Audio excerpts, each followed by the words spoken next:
If, I was a consumer and I didn't have an Emilio or Engel and Volkers or DiSpirito team, helping to point me in the right direction, how would I know? What would I do? How would I qualify? Who would be the right home inspector for me?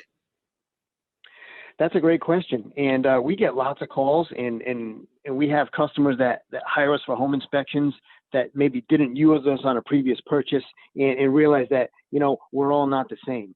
So what I would say is, when you as a customer now are looking around to decide what home inspector I'm going to choose, I would say, number one, you got to start with the bare minimum. You got to use a licensed home inspector. It is a licensed profession, both in Rhode Island and Massachusetts.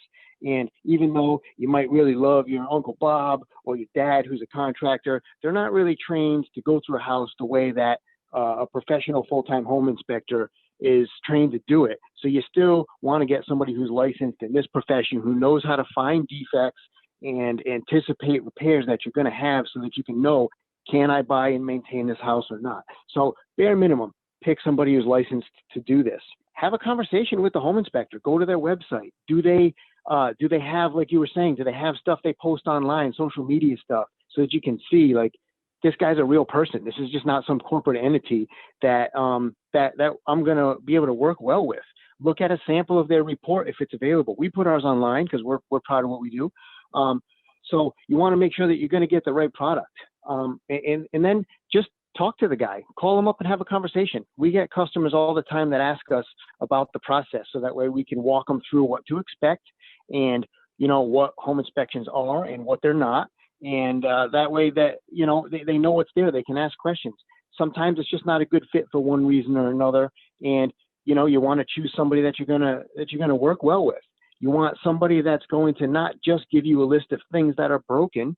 You want context with it. So make sure your home inspector is going to be able to provide that. What good is it if I tell you 75 things are broken in this house, but I don't help you determine, are they major items? Are they minor items? Are some of these DIY things? Are some of these really dangerous or really expensive?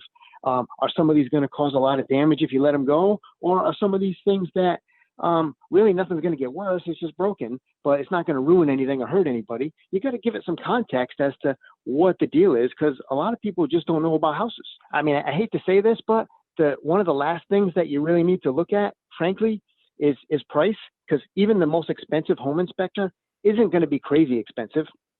But when you're looking around and you see somebody like our company, we bring out 2 licensed guys. We have a 90-day warranty. We're licensed. We're insured. We answer questions. We take the time with the customers to really educate them while we're doing our inspection, not just find a list of broken things.